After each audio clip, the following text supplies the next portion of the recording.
Dan kalian bisa lihat ya di sini Tias itu mau digandeng sama Dian tetapi Tias nggak mau. Kemudian Tias pun mengatakan kalau mereka berdua harus jaga jarak karena Tias nggak mau Hani jadi monster. Kemudian Tias berusaha menguatkan hatinya untuk bisa jauh-jauh dari Dian. Kemudian Tias pun berjalan duluan disusul Dian di belakangnya.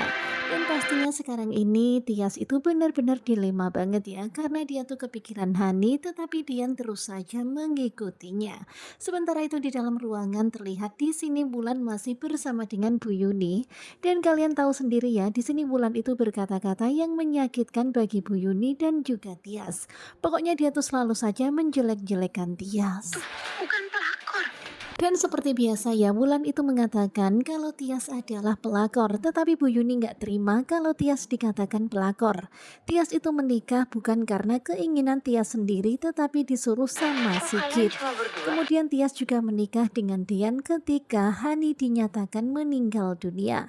Tetapi Wulan tetap aja ngotot dan tetap aja mengatakan keburukan-keburukan tentang Tias. Dan tak berapa lama kemudian, Dian dan juga Tias pun masuk ke ruangan itu dan mereka melihat Bu Yuni yang lagi ngobrol dengan Wulan. Sementara itu di tempat yang berbeda terlihat Jino yang lagi mikir-mikir tentang kata-kata Wulan yang mengatakan kalau Dian sudah menceraikan Tias. Tetapi tentu saja Jino bingung ya kalau udah cerai kenapa Dian berkata ke Jino kalau Dian sangat mencintai Hani jadi mulai Tias. gila. Kemudian adegan kembali kepada Bu Yuni, Wulan dan juga Tias Dian. Di sini tuh lagi-lagi mereka itu ya pokoknya ribut terus ya.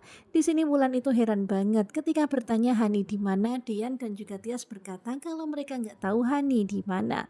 Ya pastinya Wulan pun semakin emosi dan Wulan itu semakin heran dengan sikapnya Dian. Kemudian Wulan mengatakan Hani jadi seperti ini semuanya gara-gara Dian. Ya gara-gara Dian, Hani jadi tega mencelakai Dia Tias. berharap bisa bahagia lagi. Kemudian Wulan pun kembali menceritakan tentang perjuangan Hani untuk hidup demi untuk bisa kembali ke Dian dan bahagia bersama dengan Dian.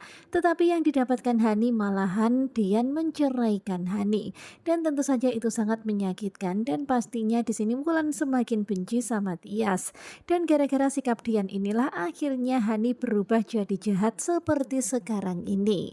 Dan tentu saja kita semuanya geram ya. Pokoknya setiap kata-kata yang keluar dari mulutnya Wulan itu bikin gregetan. Tetapi Tias hanya terdiam saja, Tias nggak berusaha untuk membela dirinya. Pokoknya dia pasrah aja dengan apa yang dibilang Wulan.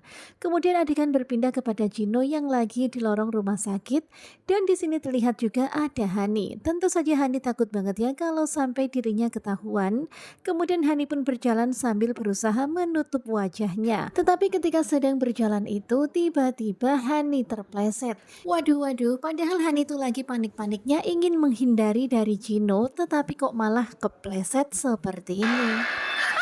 Dan tentu saja Jino pun kaget ya mendengar suara teriakan itu. Ya ternyata Hani kepleset ya gara-gara dia itu jalan di tempat yang lagi dipel sama cleaning service. Nah loh. Dan kalian bisa lihat ya Jino pun refleks langsung melihat ke arah perempuan itu.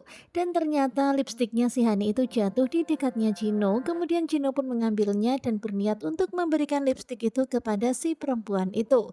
Tetapi Jino heran ya kok perempuan itu malah langsung pergi begitu saja ketika Jino hendak memberikan lipstik itu. Dan tentu saja Jino nggak tinggal diam ya. Jino penasaran dia pun langsung berlari mengejar perempuan itu untuk mengembalikan lipstik itu kepadanya. Dan kalian bisa lihat ya di sini Hani itu panik banget ya. Dia pun bingung. Dia lalu bersembunyi di sebuah ruangan. Di sini dia tuh nggak menyadari ya kalau ternyata di ruangan itu adalah ruangannya Farhat. Pokoknya yang dia pikirkan sekarang ini adalah selamat dari Jino. Karena tentu saja Hani nggak mau Jino melihat dirinya dan mengetahui kalau ternyata dirinya masih hidup. Nah, tentunya pasti makin penasaran kan dengan kelanjutan naik ranjang pada hari ini, hari Jumat tanggal 11 Oktober 2024. Nah, bagaimanakah kelanjutannya? Sepertinya bakalan semakin seru. Simak kelanjutan naik ranjang bersama dengan Gugu Juba. Terima kasih buat kalian yang sudah selalu setia dan jangan lupa nantikan video selanjutnya. Terima kasih dan Bye bye-bye. bye.